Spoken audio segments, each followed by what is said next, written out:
Mga kababayan, patuloy po tayong nakamonitor ngayon sa pagkilos at lakas ng Typhoon Francisco. Aalamin ho natin ang mga direktang lugar na maaapektuhan nito, pati na rin ang mga lugar na nakataas sa wind signal number 1 at signal number 2. Pero bago natin ipagpatuloy, palike po ng ating update at pa-share. Maraming salamat.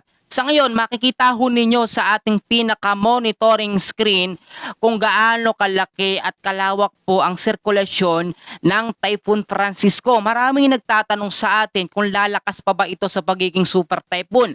Aalamin po natin lahat yan. Sa pinakahuli pong pagtatala ng Pag-asa, ang Typhoon Francisco po ay huling namataan na meron pong lokasyon na 620 kilometers east of Tuguegarao City, Cagayan. Sa ngayon, tinataglay po nito ang hangin na umaabot sa 155 kilometers per hour malapit sa may sentro at may bugso naman na 190 kilometers. May pagkilos po pa west-northwestward sa bilis po na 15 kilometers per hour. Dahil nga po sa patuloy na pagkilos nito ay nakataas po ang wind signal number 1 sa ilang bahagi po ng ating bansa. Kasama sa mga apektado ng wind signal number 1 ang Batanes, northeastern portion po ng Cagayan, kasama ang eastern portion po ng Babuyan Islands. Yang mga lugar po na yan ay meron pong tinatawag na warning lead time na 36 hours. At yung mga lugar na yan ay makakaranas ng 39 to 61 kilometers per hour na lakas ng hangin dulot po ng trap or extension po ng Typhoon Francisco. Kung mapapansin ho ninyo, patuloy itong kumikilos at patuloy ang kanyang paglawak. Alamin natin yung mga susunod po na mga lugar na maaapektuhan ito at kung kailan ito lalabas ng ating Philippine Area of Responsibility para mapaghandaan po ng ating mga kababayan. So mamayang gabi po ng alas 8, ang Typhoon Francisco ay magkakaroon ng lokasyon na 495 kilometers east of Apari, Cagayan. At lalakas palalo sa 165 kilometers per hour.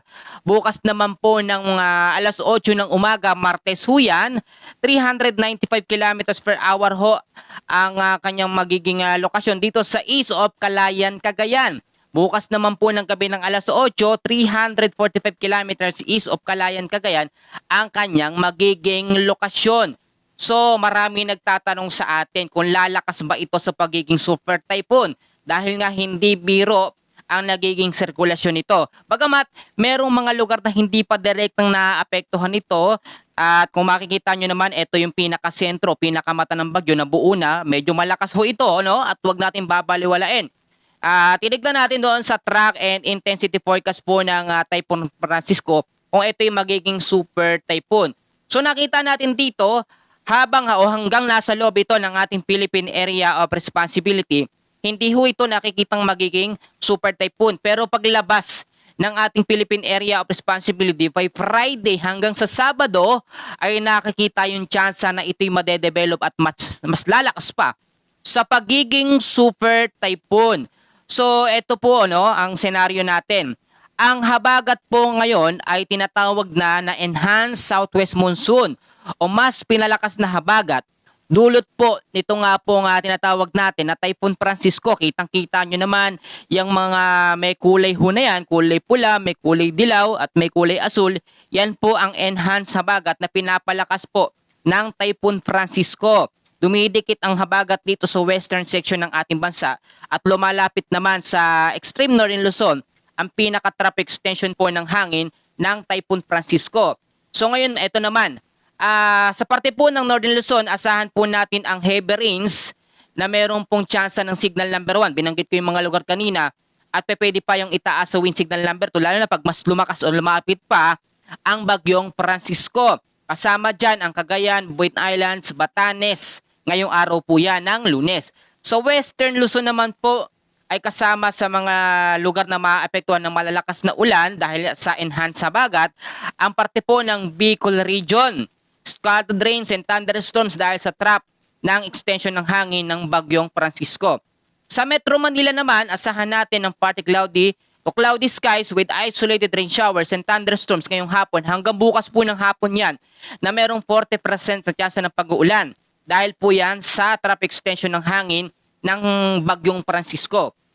Sa parte naman po ng Calabarzon, sa may Mimaropa, asahan natin ng isolated rain showers or thunderstorms dahil naman po dito sa extension po o pinalakas po na enhanced habagat. Sa parte naman po ng Western Visayas, kasama po ang ilang bahagi ng Eastern Visayas ay patuloy na makakaranas ng heavy rains dahil sa enhanced o mas pinalakas na habagat. So kabuuan ng Visayas, partly cloudy to cloudy skies with isolated rain showers or thunderstorms ang aasahan. Sa parte naman po ng Caraga, sa may Davao Region, asahan natin ng cloudy skies with scattered rains and thunderstorms dahil sa trap ng Bagyong Francisco kasama sa mga lugar na makakaranas ng mga pag-ulan ng Zamboanga Peninsula, BARMM, Saxargen at nalalabing bahagi po ng Mindanao. Muli kong ipapaalala na ang Typhoon Francisco ay may tsansang maging super typhoon kapag nakalabas na ng ating Philippine Area of Responsibility. So ulitin ko, ngayon pong araw ng Lunes, malawak ang ulan hanggang bukas so ang makakaranas especially sa Northern Luzon, Western Visayas at malaking bahagi po ng Mindanao dahil po sa banta ng enhanced habagat at ito nga pong Typhoon Francisco. Marami nagtatanong sa atin kung meron nga bang panibagong kasunod etong Bagyong Francisco o meron bang panibagong low pressure area na madedevelop pagkatapos po ng Bagyong Francisco. So tinouble check natin sa inilabas ng Pag-asa. Kung makikita nyo itong sirkulasyon ng hangin na yan, yan po ay isang low pressure area na nasa medium chance ang category para maging tropical depression o mahinang bagyo. Bagamat ito yung may lokasyon sa ngayon na 2,775 kilometers east of southeastern Luzon, ito naman ay wala pang direktang epekto sa anumang bahagi ng ating bansa. Ang nagkakaroon ng direktang epekto ay itong Typhoon Francisco at ang mga kababayan natin na sinasabi masyado malayo. Pero may senaryo kasi tayong kino-consider dyan. Kung mapapansin nyo, ito yung nakakatakot na area ng Bagyong Francisco, Typhoon Francisco. At pasalamat tayo sa Diyos dahil hindi ito direktang maglalandfall pero yung epekto, yan nakadikit na po, no? Yung trap o yung pinakabuntot po ng bagyo, yun yung nakaka-apekto sa ngayon. So pa rin natin baliwalain at wag tayo maging kampante bakit wala itong direktang pagtama, no? Pag sinabi kasi natin direktang pagtama ng bagyo, yung tatawirin niya talaga yung ating Philippine landmass. Hindi naman ito nakikita pero kinakailangan maging handa tayo sa mga posibilidad o mga senaryong pwedeng mangyari dahil pwede itong bumaba ng konti dahil nga po ang habagat ay kanyang pinapalakas o hinahatak, pwedeng mas lumakas pa ang habagat. Kapag lumakas ang habagat, pwedeng magkaroon ng konting impact pababa. Ito nga pong Typhoon Francisco. Mga kababayan, yan muna ang ating pinaka-latest na update. Maraming salamat po sa inyong patuloy na pagsuporta.